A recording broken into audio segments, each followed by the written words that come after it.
equally cool. Can I please have the lady first? Miss Oh my God. Meryl Davis. In all her glory and her beauty. And Mr. Charlie White. Please, you go over there. I am taking this off my seat. Do they each have a microphone? They do. Is it on? Oh, They should be. Yes. We hear you.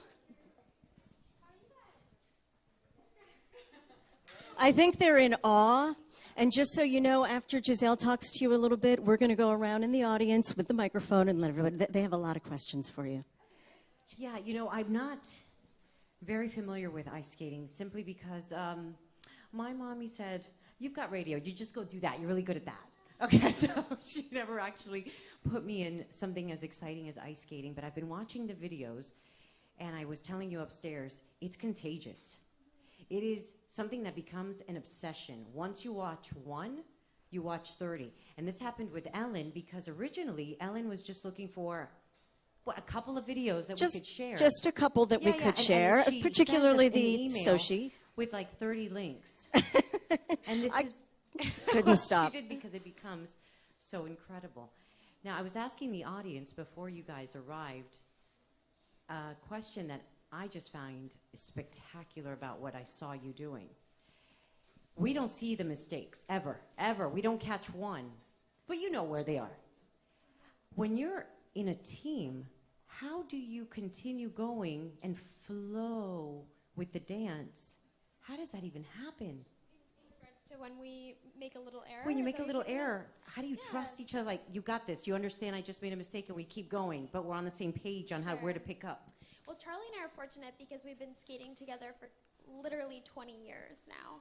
I know we don't look a day over 19, and it's hard, but that being said, 20 years is a very long time, and so in a sport like ours, definitely longevity, experience play to our advantage, and so like you said, if we do have a small error, something doesn't necessarily feel perfect, which of course happens, we can recover from it quite quickly as a result of our 20 years of experience.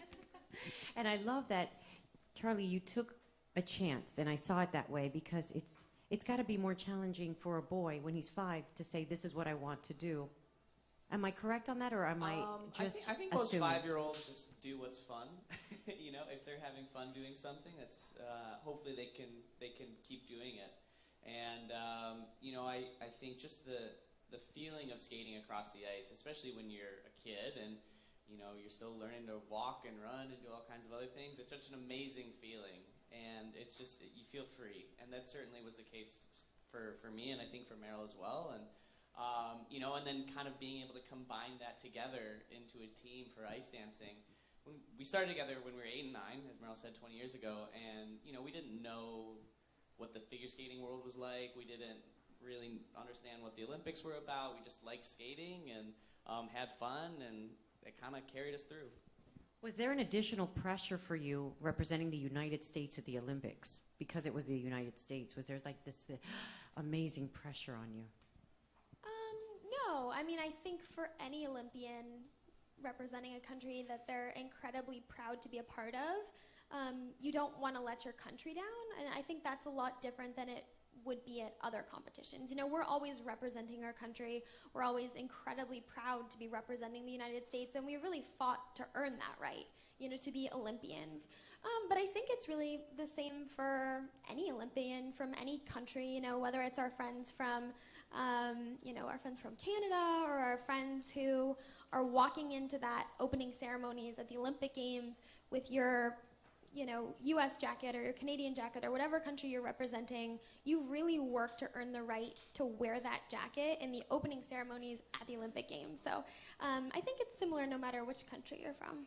I noticed in your outfits, some of them are so detailed and they have to be fitted quite perfectly. Ladies understand. No wardrobe malfunctions allowed. So with that said, does the wardrobe ever get in the way of the performance? That's a good question. I mean, so much of what we try to do as ice dancers, as you can see, more so when we're older than when we were kids, you know, it's about telling a story and you know, what you're wearing and how you relate to each other, all of these things kind of enter into being able to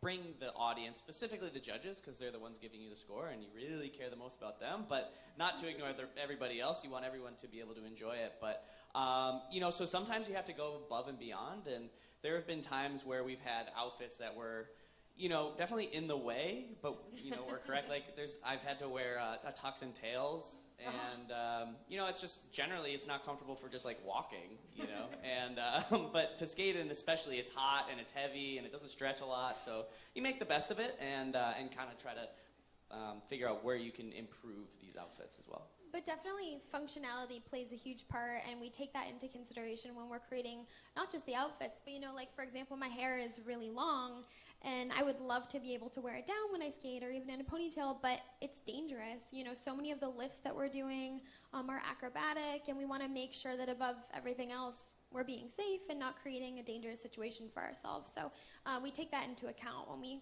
create the look for our programs. When you said acrobatic, it brought me back to something that I wanted to ask you earlier about what is the biggest challenge? Is it balancing the weight when you carry her, or is it the turns, or is it something else that I haven't thought of? That's a good question. I can't say that there's necessarily one thing that's more difficult. You know, so much of what we do like the lifts and stuff that we do, we really take our time to make sure that we have a good understanding of how to use each other, and ultimately I think that's what makes the very difficult elements successful, is when we are kind of on the same page.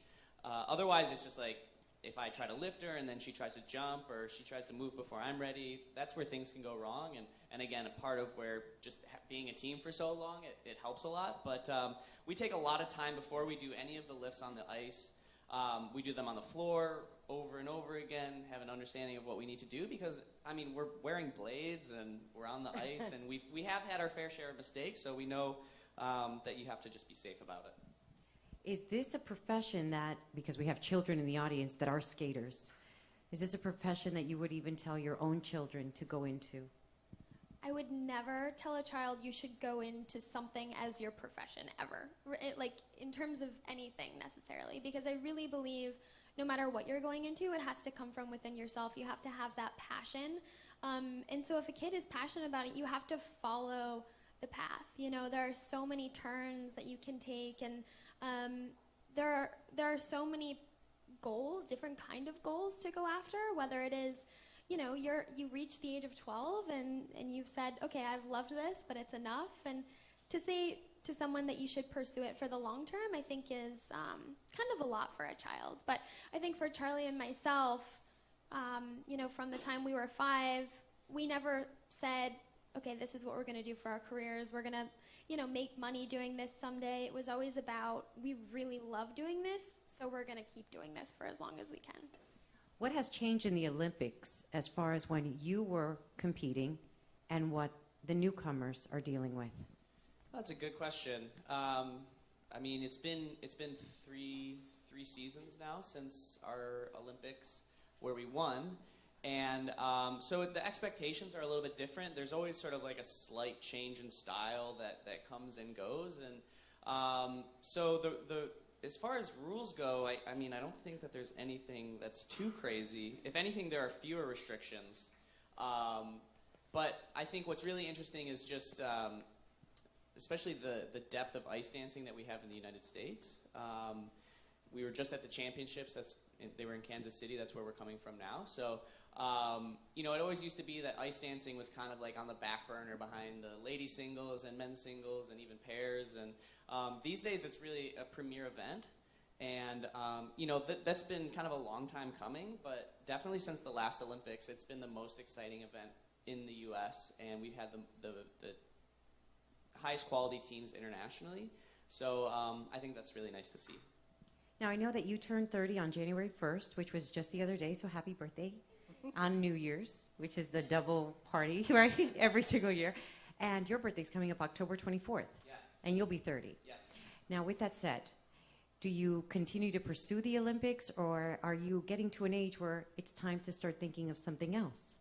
Well, fortunately for us, I don't think it's so much about age. That certainly plays a factor with a lot of athletic careers. But for us, for ice dance, what we do, really there isn't a particular peak. You know, we could keep going physically and in terms of our age if we wanted to. But yeah, I mean, we haven't competed since the 2014 Olympics, and we've taken a lot of time to be doing shows and other kinds of events and pursue other opportunities. So we're still sort of deciding whether or not we want to go back to competition, back to the Olympic Games, and we'll need to decide soon because the next Winter Olympics are February of next year. So we'll need to make a decision soon. Yes, because you need to go into training, right? And practice is how many hours a day? It must be something exhausting. Yeah. Just the sigh alone. No. Practice 5 days a week, probably average about 4 hours a day. At the beginning of the season, longer, 5-6 hours a day, as we're choreographing, putting our lifts together, figuring out all the little details, and then once we have our two main programs, we carry those throughout the season, and at that point it's just beating it into your body. Of course, after every competition, you kind of see, okay, this sucked, this wasn't very good, we need to improve this, so you work on it, and you know, even right before a competition, sometimes we'll go down a bit to 2 hours a day, just to try to save our bodies, make sure that we're feeling okay, and then we'll work out 3 days a week for about an hour and a half, do some ballet as well, to improve our flexibility and our lines. So Just like Ellen. that's right, yeah. Just like myself. Yeah, just like She me. was doing plies over there, I noticed. But I did think of an analogy to that. Whenever you see ballet dancers or athletes, they're all taped up from injuries. You know, the toes on a ballet dancer are just dreadful. We don't see any of that on you because you're all covered. What kind of things are taped and what's really going on under that? Well, you know, I think that's one of the things that Charlie and I have really prided ourselves on is our, you know, active pursuit of recovery. Of course, figure skating is incredibly hard on your body, as any sport is, but we learned from the mistakes of a lot of our peers, you know, watching them and hearing their stories about, you know, I wish I had done this, I wish I had stretched more, I wish I had, you know, been seen by a professional after this happened. And so from an early age, we really tried to make sure, on top of training hard, we were recovering after that really hard training. And you know, we would get massages once a week, and oftentimes people would say, oh, you're so lucky you get a massage once a week. And it wasn't the like, oh, this is going to be a nice, relaxing massage with like calming music. It was like someone's digging their elbow into your quad. And but yeah, we really actively tried to stay on top of our recovery from training. So You mentioned that in between the Olympics, you also did other shows. We watched you on Dancing with the Stars. Now, I know that that show asks you to do the Argentinian tango, the salsa, the samba, other dances. Which was the most challenging for you? I think for me, it was probably like the cha-cha. There's a lot more hip movement that's required in ballroom compared to figure skating, and of course there are Latin rhythms that we have to do on the ice, but the expectations are just totally different because it's just a different medium, and that's sort of understood. So I think I definitely expected it to be easier when I was going to transfer it to the floor, and I was dismayed by how much harder it was. But I gave 100%, and we were in great shape right after the Olympics going into it. So it was a lot of fun. It was fun to be able to do something that was completely different, and that even though it seems very similar, I guess, but being an Olympic athlete versus being on a reality TV show are just like opposite ends of the spectrum especially in terms of like what questions we were getting, and when we go to Dancing with the Stars, it's like, who are you dating? Yeah. Tell us about your private life. And at the Olympics, it's like, tell us how long you've been working to achieve your lifelong dream, and what does that mean to you? And so that was very interesting, but yeah, definitely, I got away from the topic of the cha-cha, but yeah. Was it the same for you, the cha-cha? It was just all the Latin dances. Like Charlie said, the Latin hip movement specifically comes from just a very specific sort of mechanic with your body and way of moving from sort of static feet oftentimes. And that's really the opposite of where we're comfortable on the ice. We really utilize the momentum for all of our movement on the ice. Very rarely are we static or standstill. And so it's just a part of our bodies on the ice that when we're moving are really strong and sturdy so that we can utilize the rest of our bodies. Whereas it's really the opposite in Latin ballroom, so that was quite a challenge. This will be my last question, and then I want to throw it to Ellen so she has a chance to talk to everybody and we don't occupy your entire time, because I know she has some stuff for you. For me, this is very important. Just understand that I saw you when you were practicing salsa, and you were struggling with that with Max, because you were saying, this is really hard. And my question is Max as cute as he looks on TV in person? The hard-hitting questions. That's just for me. I mean, he's great. We had an amazing time on the show. I mean, he's obviously very good looking, which I think is what you're asking. He's adorable.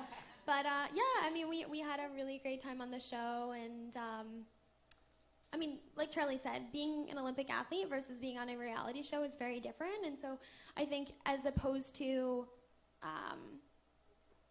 we were looking for quality in in Olympics and in our performances at Olympics. And in Dancing with the Stars, of course, we wanted to be the best we could be. And of course, we were looking to learn that skill. But more than that, I think we were really looking to have fun. And so I think in regards to your question, we did. We certainly had a great time. And we both did with our partners. So he was cute. You're right on focus. How difficult was it getting used to having a different partner? I think because they were also our teacher, it sort of made it feel like a different type of relationship. And obviously, you're with someone for like 6 weeks, and it's not going to be the same as someone you've been skating with your entire life. So, but they, we were both in such capable hands, and I was with Sharna and she was fantastic, and she just wanted, as we told them and when we were coming into it, like, we just really want to have fun. Of course, we want to be as good as possible, and we're never going to not work hard, but this is such an amazing opportunity to just experience something different. So they were very cognizant of that and really made sure that we could focus on having a good time. Something that's interesting, not to take the reins, but Charlie and I were actually on a nationwide tour with a company called Stars on Ice throughout the course of our Dancing with the Stars experience. So, we would be touring the U.S. doing figure skating shows Tuesday through like Saturday or Sunday, and then we would be back in LA recording Dancing with the Stars. We would usually fly in either late Sunday night or Monday morning, and of course the show is Monday evening. So, our partners from the show were traveling with us on our figure skating tour, but in regards to your question about being with other partners, we were skating throughout the course of Dancing with the Stars and performing almost on a nightly basis. So we were going through it together thinking like, oh my gosh, are you having as hard of a time with the cha-cha as I am? Like, yes, it's so much harder than we expected. So we were doing it separately and we were competing against each other, but it was really fun to go through the experience together. And when you got to finally dance together in the finale, was it sort of this, yeah, okay, now I recognize what this feels like? And was it harder doing it on the ground than on the ice together? Well, to your first point, or to your second question, we have learned a lot of choreography on the floor, so we were pretty familiar with what it was like to dance with each other. And as Meryl said, we were skating with each other 4 out of the 7 nights of the week. So when we were on the floor at Dancing with the Stars, it was just like, oh, you again, Oh, okay, all right, let's do this. But no, I mean, we have so much fun together, and being able to do that together specifically, I think was such a nice treat after putting ourselves through all of the very difficult training for the Olympics. Okay. I have many, many more questions, but you guys are here to ask questions. Yeah. So I'm going to ask you, if you have a question, come on up. There you are. We're Facebooking Live, right? So I'm going to ask you if you have a question just to come on up. We're going to ask the question to Facebook and then turn back to you for the answer. I know some of you have questions. Don't be shy. I think the kids should take a big opportunity right now to Ariana, ask those questions. we know Ariana up here is a figure skater who's done, can we just turn this way, even if we don't actually walk over there? She has done pairs figure skating. All right. Do you have a question for Meryl and Charlie? Yes. What was your biggest obstacle in your whole skating career? Or one of your? Sure. Our biggest obstacle in our skating careers? That's an interesting question. Do you have an answer right away? Yeah, I think the first one that really stood out for me was when we were about 17. I broke my ankle, and we were forced to miss the sectional championships, which you need to do well at to qualify for nationals. You already know that. This is for everybody else.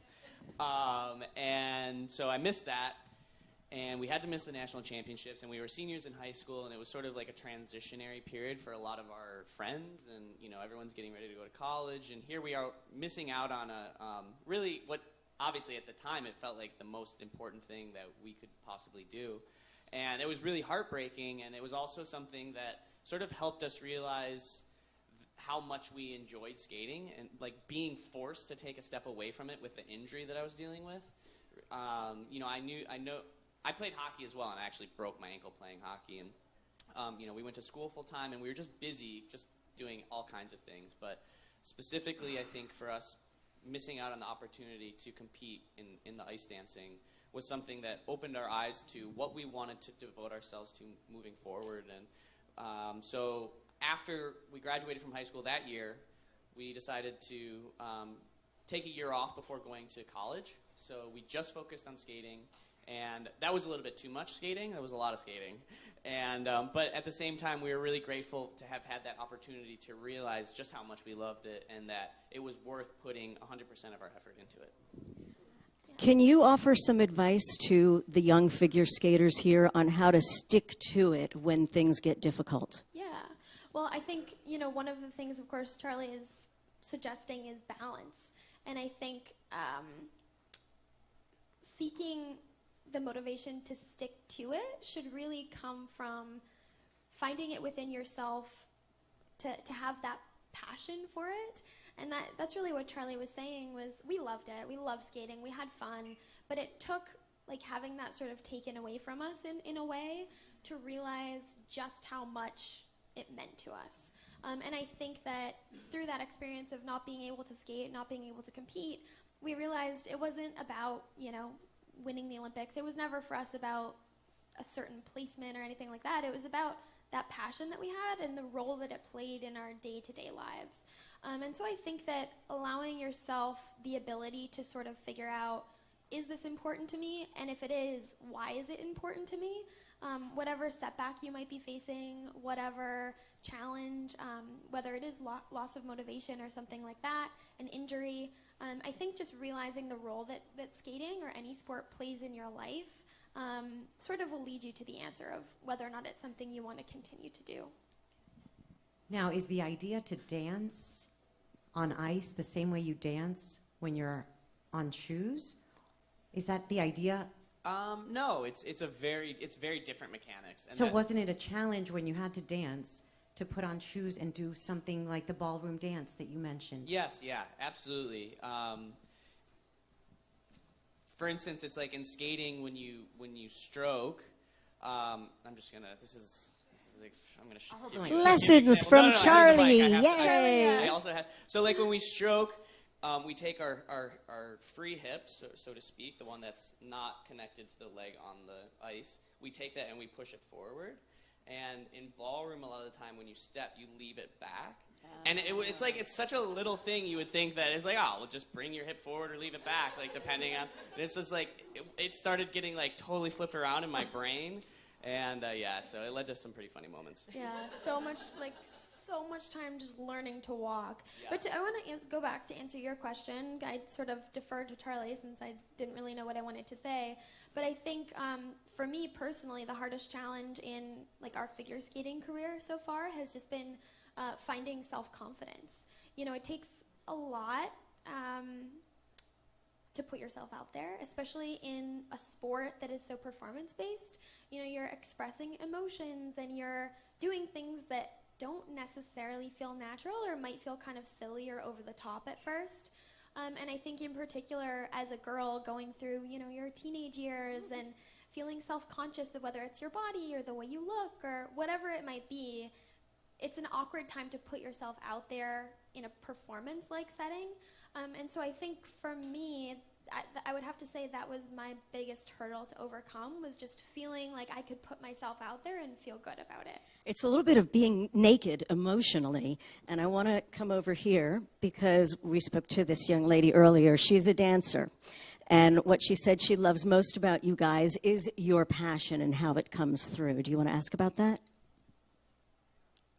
How do you manage to put so much emotion into how you dance, how you ice skate? I think for us, being able to enjoy the process of improving is a big part of having that translate into the big competitions.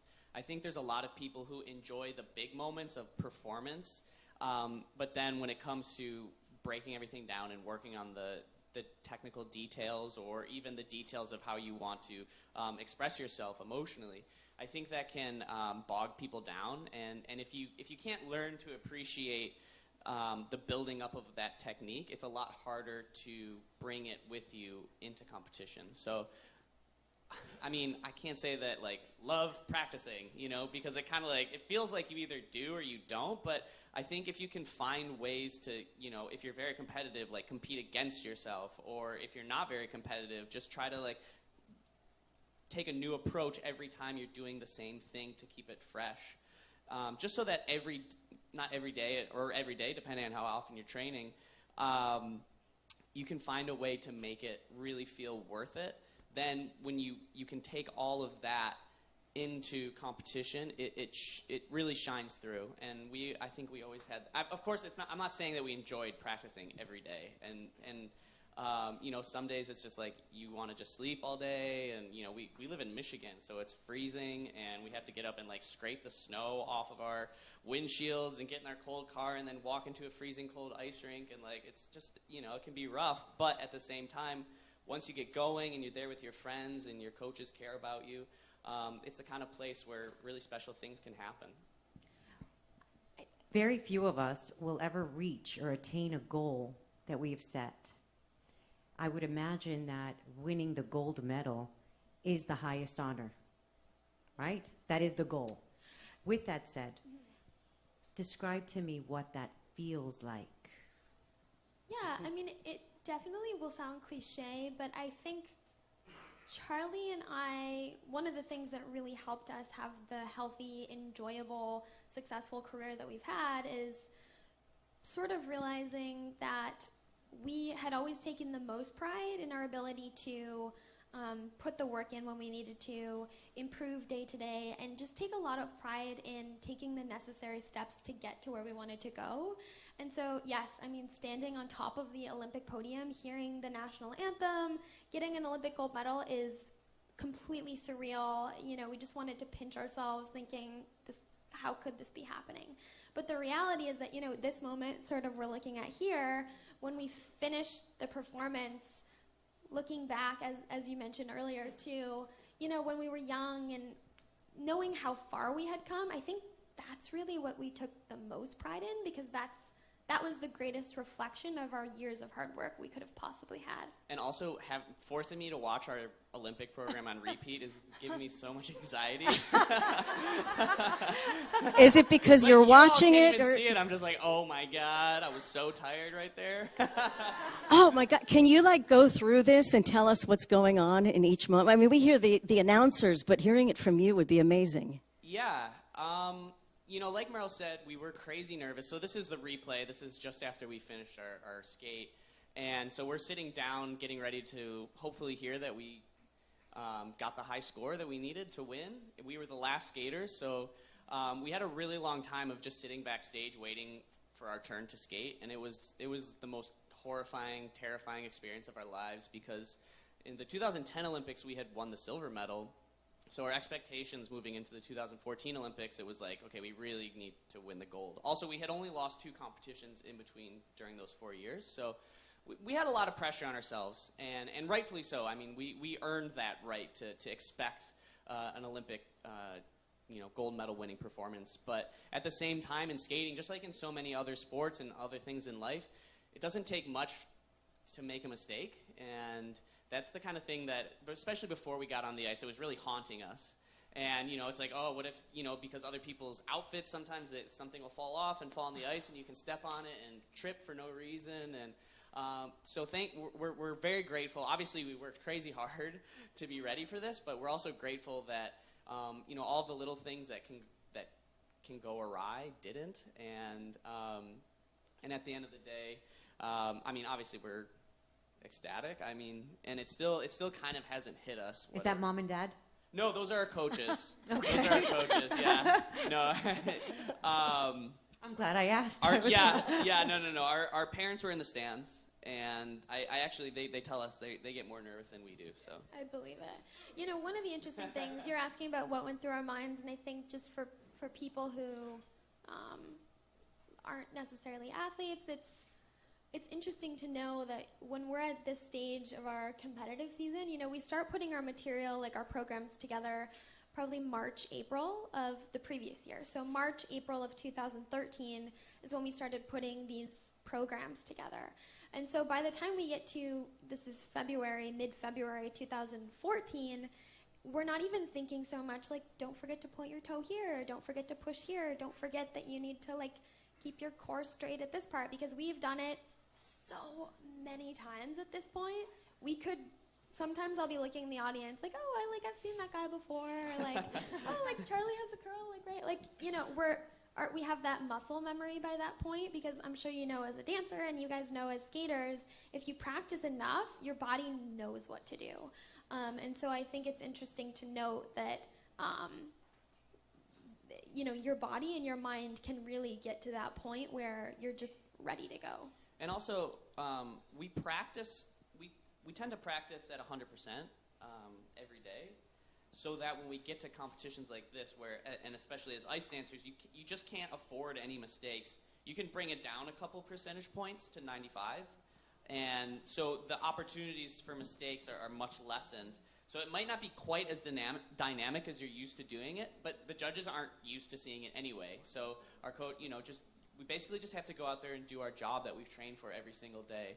And I mean, it's still incredibly difficult and exhausting, you know, because it's like holding your breath for 4 minutes. You know, there's so much focus and concentration, and, you know, not so much, like Meryl said, in pointing your toe, but in just making sure that you're where your body needs you to be, so that you don't lose your balance. Because again, skating is hard, you know, and we never forget that. We have a question from the audience. We also have some comments from our Facebook Live from Lorena. She says, fangirling out to Charlie and Meryl. Love you guys. # Team USA. It actually came out fan forking, but she corrected it later with fangirling. All right. Fan forking is something No, different. it's not. What's your name?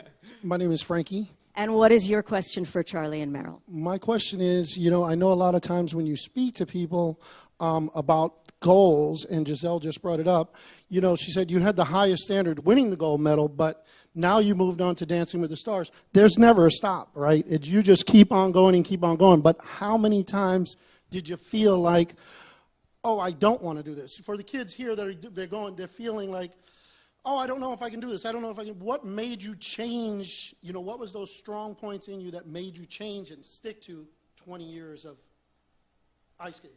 Yeah, that's a great question. Because I fell down roller skating doing the first time, but I kept on getting up. But then I couldn't do no doubles and triples like you guys do. Well, like you're saying, in regards to goals in general, I think that is really one of the most beautiful things about sport. You know, our experience in figure skating or dancing or whatever it is you're doing, it really teaches you these philosophies that go so far beyond that specific experience. You know, like, we talk a lot through skating about the first thing you learn as a figure skater is you learn how to fall, and then you learn how to get yourself back up. And that's both a literal thing, like we learn how to physically get ourselves back up, but it's also a very figurative thing. You know, whether you're in school and you make a mistake and your grades are slipping, or you can't figure out what's going on in class, figuring out how to get yourself back up, fix the problem, address what needs to be addressed, and move forward. That's one of the really beautiful things about participating in sport, is I feel like you really learn to hold yourself accountable for setting yourself on the right path to be successful. And so for us, I think that in terms of setting that goal of being the best we could be in skating, the days where, as Charlie said, it's 12 degrees outside, or the alarm goes off at 6:30 in the morning, and we're thinking, oh my gosh, the last thing I want to do right now is, get dressed and go training all day. The reality is that we know that we have that passion, and we know we love what we do, and that work that goes into it is always worth the pride that we get from putting that work in. For sure, and I think also, there were definitely moments where I would take it easy in my, So, yeah, I know.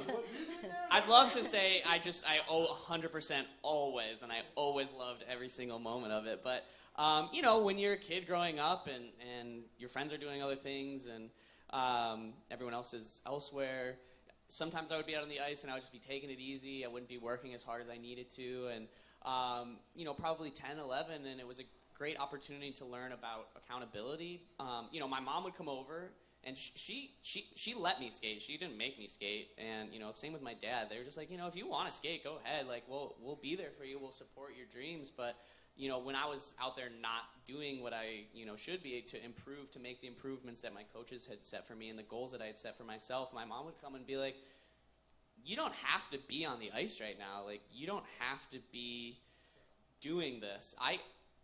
She would drive me from school to skating to violin to hockey. She's like, I'd love to not have to drive literally all day long.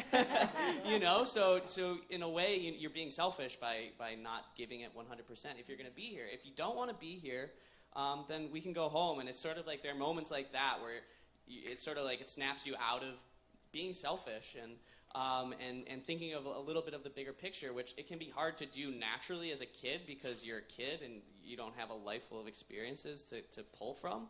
But I'm really grateful that, even though in that moment I was like, uh-oh, I done screwed up this time, it was a great lesson in accountability, but also in the same way when I was recovering from my injury, it just made me realize, like, you know what? I actually do want to be here, and it's silly of me to be out here wasting my time. Yeah, that's why I asked for the kids. Kids, go kids! Yeah. We have another question from the audience and then another one from Facebook Live. Yes, I'd like to know how much input you have in the choreography, the costumes, and the music. That's a great question. We certainly acquired more input as time went on. When you're 10 years old and you want to skate to like your favorite song, and your coach is like, probably the judges aren't going to love that. But by the time we got to this point, especially at the Olympics, it was more of a collaboration with our coaches and saying, this is comfortable, this is what we feel really passionate about, this is what we feel like we can put our best foot forward with. But that being said, I think we really gained a lot of trust in our coach's direction as well. We'd been with the same coach from probably 2005 especially on. And so by the time we got to 2013, 14, we really had a great way of working together and understanding how, in a collaborative way, we could put together something really special. So in terms of costumes, music, I think it was all collaborative. From Facebook Live, this is from Lena. She wants to know what you would like to do once skating is no longer your main focus. Hi, Lena. That's a great question, and we're working on it. And I think for both of us, so we started at University of Michigan a decade ago, and we're still working on our undergrad. And it's been a long time coming. We're chipping away. School is very important to us. Education is very important in general. And I think that we're looking forward to, at a certain point when our skating career and shows or competitions or whatever, when it starts to really slow down, we can go back to school and have the opportunity to learn more about our other passions, because we've been fortunate through our skating to learn, so much about what we love in the world and what we can see ourselves doing, but it's different, I think, when you're in school and able to really get into the nuts and bolts of how things are, go together. So I think that's what I'm looking to in terms of setting a lifelong path. But I got married a couple years ago, and so we have wonderful lives. And I mean, we're 30, so it's not like we're kids anymore. But I think number one priority is finishing school. Same thing for you? Exactly the same. Yep. Okay. Now, I know that the audience wants to have a meet and greet, and I don't want to occupy their time to the point where we don't get these pictures. But I have a million more questions. Yeah, we can answer a couple questions. You have a Please. question? We have time? From the audience? Good. Okay, here we go. How did you find such an amazing partner? She's asking Meryl. How did You gotta love that sense of humor. It's all about the sense of humor. Less eager isn't to answer it? the question. Yeah, no, we, I mean, that's one of the things that sort of was just dumb luck, to be honest with you. I mean, I guess we could blame our parents. yeah, I mean, we've seen so many ice dance teams, pair teams who had partners they got along with great, and they skated so well together, but they grew, you know, in not appropriate heights for one another, things like that. So physical challenges, people who were from different parts of the country or even other countries and maybe couldn't represent the Olympics together because they couldn't get citizenship to the same country. So there are so many challenges that people face that Charlie and I have been incredibly fortunate not to have faced. We grew up like probably 5 minutes down the road from each other, and we were skating at our local rink when Charlie's coach was looking for a little ice dance girl to skate with Charlie, and I was about the right size. We both really liked just skating fast, and so he was like, that one is perfect. We'll just take her for now. And then, you know, 20 years later, it's working. And I think more than getting put together with the right partner is the ability to maintain a partnership. And for us, I think one of the things we really learned with our families and from our parents was just respect and understanding, because whether it's your partner professionally, whether it's your partner in life, you're never going to be on the same page all the time. And so for us, just the ability to listen to each other and respect our sometimes differences of opinions, and respect the other person's experience and where they might be coming from. I think that's really been the backbone of our career, is just that a very similar outlook to working together. Another question from the audience. As a kid, did you ever dream of winning an Olympic medal? I mean, so we were training at the Detroit Skating Club, and in 1998, just when we started skating together, Tara Lipinski won the Olympic gold medal, so she was at the rink with us. So I think it definitely felt like a real thing because we saw her and sort of knew what she was about. But I don't think, I mean, of course it's sort of like, that would be awesome, but I don't think I ever like wrote in a journal like, "Dear Diary, my goal is to win the Olympic." Actually, my goal was to be the first person to ever go to the Olympics in hockey and figure skating. And you know what? I still have time, so I can still make that dream come true. But I think as we grew older, and I think we generally, as we were younger, we had more. I don't want to say that winning an Olympic gold medal is unreasonable, but it kind of is. We had more reasonable goals, you know, set for ourselves, whether it be in training or like the local competitions or just improving. And so I think on building on each goal as we got older, recognizing that we're growing closer to having that be a possibility was something that was very exciting. And then we started working more and more towards that with the idea. I think that's one of the things that's made our experience as Olympic athletes and high-level athletes really positive as well, because it can be, and you know, as a dancer, very similar experience. It can be really daunting to be 8 years old or 10 years old saying like, well, my goal is to win the Olympics, Olympic and I'm gold not or even bust. close, right?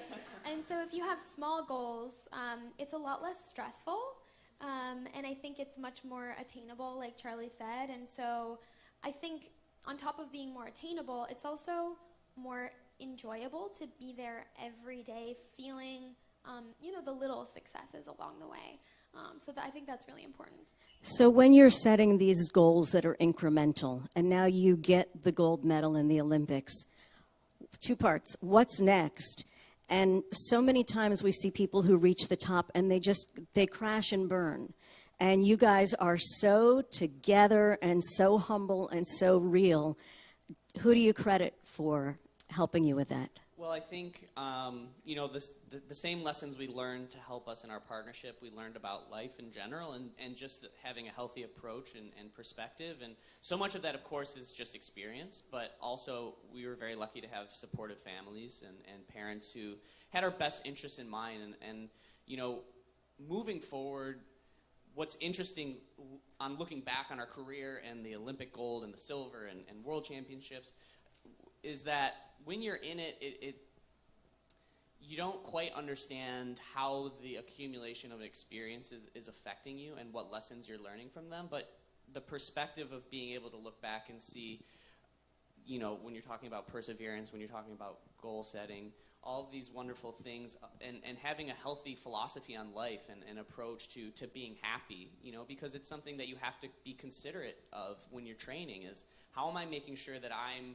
as prepared today to get the most out of myself? And part of that is being happy. Part of that is having, a healthy lifestyle and surrounding yourself with good people. And so moving forward, I think taking those lessons that we learned and trying to help transfer them, number one, into the community and also to young skaters and young people, and recognizing that, you don't have to experience going to the Olympics to be able to understand why certain lessons are valuable. And we were really lucky to have great role models and mentors growing up. And we can't, say enough about, in the skating world, how lucky we are. I mean, Christy Yamaguchi, Scott Hamilton, these people are not just great skaters. Much more importantly, they're very good people. And I think that if we can bring that along with a gold medal, which kind of gives you credibility, so to speak. People are like, whoa, you won a gold medal, and no one's like, whoa, you're a good person, So right. If you can be both, it's really, I think that's really that's a goal. That's a goal for us. That's a goal that we've set for ourselves, and and it takes a lot of thinking and being considerate and thanking our parents, because they put us in a position to succeed in that regard. I hope, and so beyond school, just being able to have an impact in that way, in the way that people impacted our lives positively, I think is very important. So what you're saying is you feel that your career has also guided you possibly to be a better parent in the future, a better spouse. Definitely, yes, absolutely.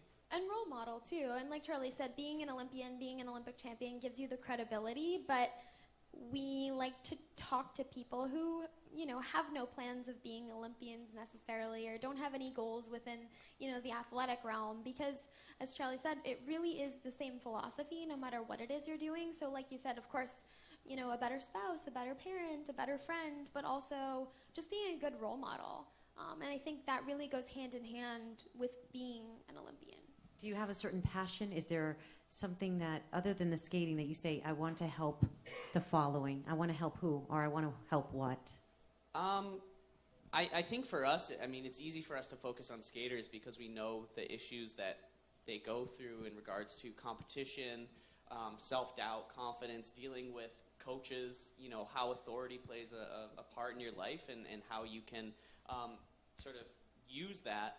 But I think, we like to think bigger than that as well, and we're a part of an organization called Classroom Champions that takes Olympians in the U.S. and Canada, and we send videos to kids in classrooms and give them and their teachers opportunities to discuss these lessons that we talk about, and so you can kind of build a curriculum around that. So, we have really grand hopes for what we can do in the community, in the world, and because as Olympic champions, as Olympians, we talk about having credibility and that we have the opportunity to make a difference, but I think both of us really feel that we have an obligation because of what we've been able to go through to make a difference.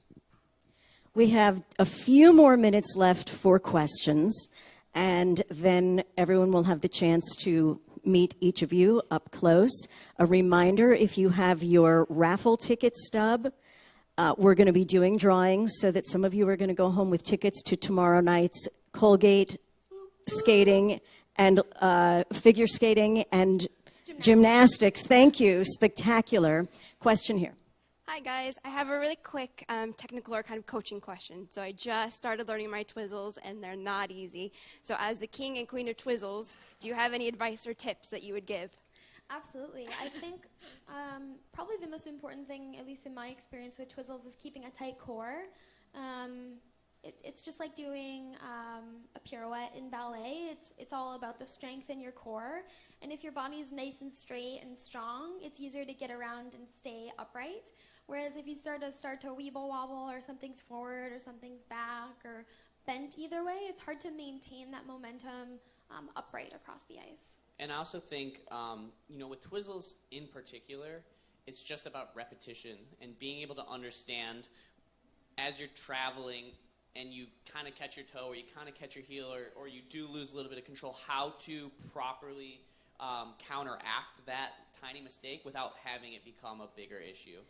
And one of the things, like one of the exercises we'll often do when we're practicing twizzles on the ice is, if you're off the ice, not to demonstrate, but you have to have good balance, right? So when you're on the floor, we'll stand for a couple minutes or a couple seconds, not a couple minutes, in the position that you're, hours actually, tens of hours.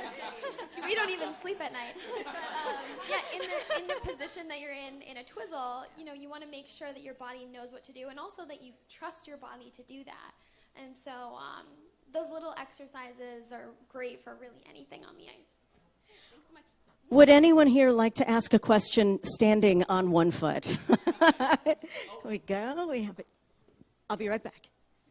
Hi, what's your name? Ariana. Aren't you Ariana?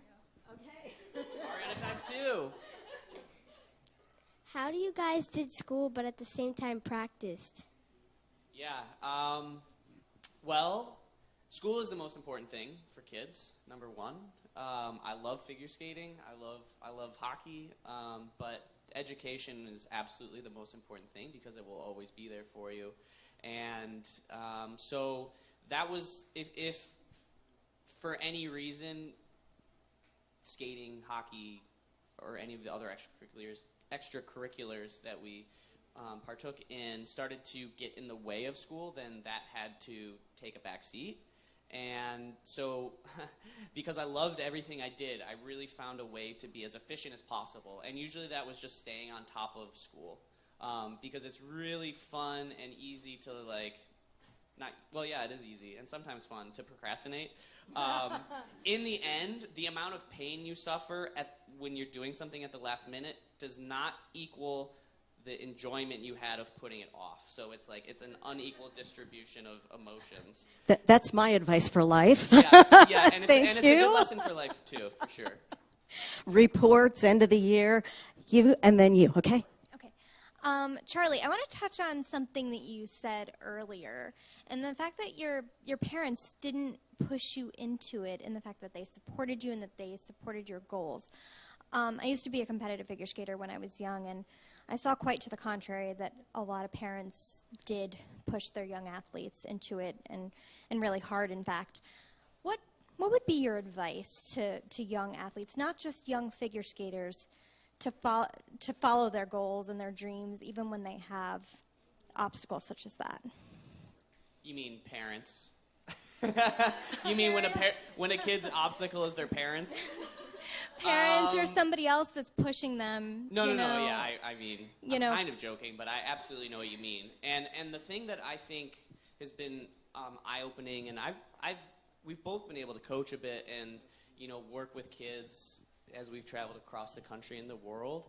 What I've learned about parents that's so interesting is that they always intend to do what they think is best for their kids. Okay, there's like one parent in the world who's like, I'm going to try to screw my kid over. They all really have the best intentions, and unfortunately, it's usually just ignorance on what their kid needs or what would really suit their kid best. If from the outside you can see that this kid is suffering because of their parents' good intentions, I think for a lot of kids being able to learn how to cope with that kind of stress and pressure, figure skating is not only an outlet for that, but it's also a great as we've been talking about, it's a great place to learn lots of difficult life lessons, and sometimes that is one of them. And as unfortunate, and I feel like this is getting really serious with like a bunch of little kids sitting in the front row, but it's Yeah, no, but it's very true. You know, this is an opportunity for you to learn and grow, and something that a lot of the kids will be able to look back on and say, you know what, I wasn't always the most comfortable, but because I had mentors like coaches and other people who cared about me, you know, who were able to frame and put in perspective what are realistic goals and what are realistic expectations for my life, I was able to deal with it in a way that allowed me to still enjoy myself.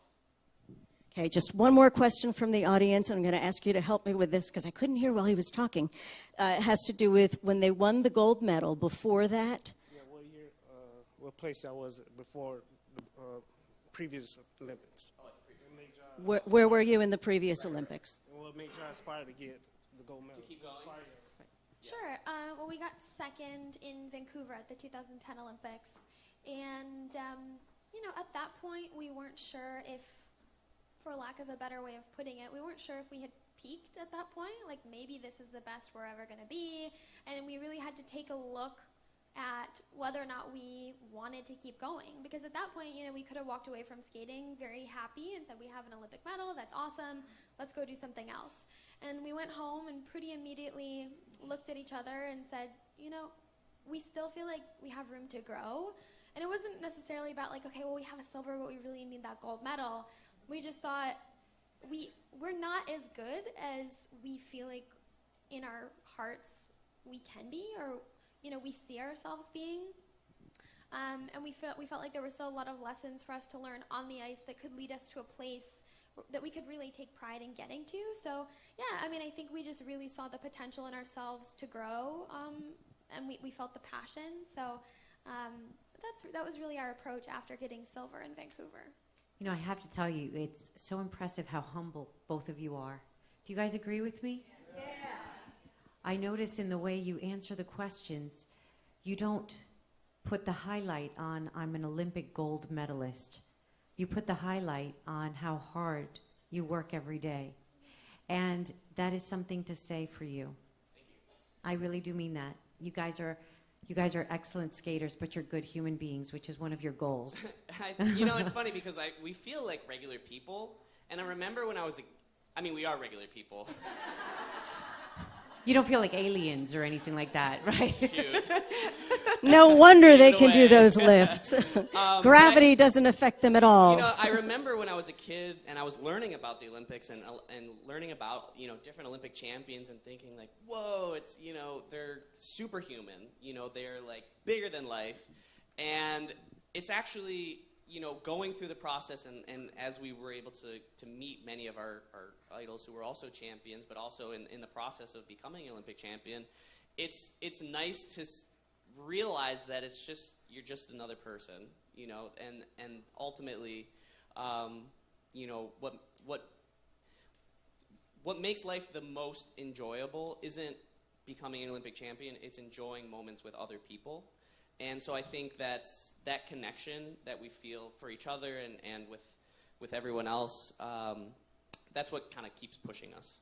So tomorrow night at the Colgate Skating and Gymnastics Spectacular, you're going to be with some very spectacular other people, including Nancy Kerrigan, Christy Yamaguchi, Danelle Leyva, our hometown medalist in gymnastics, Simone Biles, the most recent gold medalist in gymnastics. What's it like performing with all of these different people? It's incredible, first of all. And I think more than that, it's really interesting to have the skaters and the gymnasts in the same setting, because I was talking about it with one of the other skaters earlier today, saying, I can't believe that they can do this, and it's so crazy, and it seems so superhuman. And I think that oftentimes athletes feel that about, you know, their contemporaries in other sports. You know, you think to yourself, like, how is that possible? How is it, you know, how is that person capable of doing all these things? And the reality is, it's the exact same thing that, you know, successful athletes do in every sport, and it always comes down to work and training and effort. And so I think we all really have a mutual respect more than anything for one another, because we know what it takes not only to be the best, but to commit to something like that. And so it's really a joy to be with not only the skaters, of course, but the gymnasts, and just get a chance to be in awe of what they've accomplished through their many years of training. Isn't it amazing? All these Olympic gold medalists, and they're all looking around in awe at other gold medalists and silver medalists. Right, right. And do you know that they're thinking the same thing when they see you? I hope so. They're not like, oh my God, that's so lame. Like, admit how hard you think this is. No, I mean, but like my back somersault needs work, so just watching the gymnasts out there is. Well, something on the rings. So when you mention pictures, Giselle, we have opportunities for everyone to. This is what I didn't want to miss out on, because I had an opportunity when we went upstairs. You know me. Oh, you already took a picture? I know, yes, because the minute I saw them, I'm like, hi, nice to meet you. Can I take a picture? I'm so excited. Like I was when I walked in here and I had a chance to introduce them. So I want you guys to have that chance too. I want you to be able to have that souvenir you take home, and you have bragging rights. Like, look who I met yesterday, and I heard their interview. I heard what they had to say, and this is who, if they're not aspiring you to be an ice figure skater, at least they're aspiring you to be a good human being. So high five to both of you for that. I have 2 girls, and I would love for them to hear you speak, because I want them to know you can do this. Whatever it is that they're interested in, yes, you can do this. Thank you so Thank much, you. everybody, for listening. Yeah, Thank you guys for taking up your time to come Standing, over to the radio oh. station too. So are you ready to meet? Did you guys bring your phones, your cameras, your stuff? You have skates to sign. All right, so do you want to have Charlie and Meryl get in front of that easy 93.1 backdrop? And if we can start with the front row. And in the meantime, while you're lining up for your pictures, we're going to start drawing for your tickets to the Colgate Spectacular tomorrow night. We have, everybody got a raffle ticket? Okay.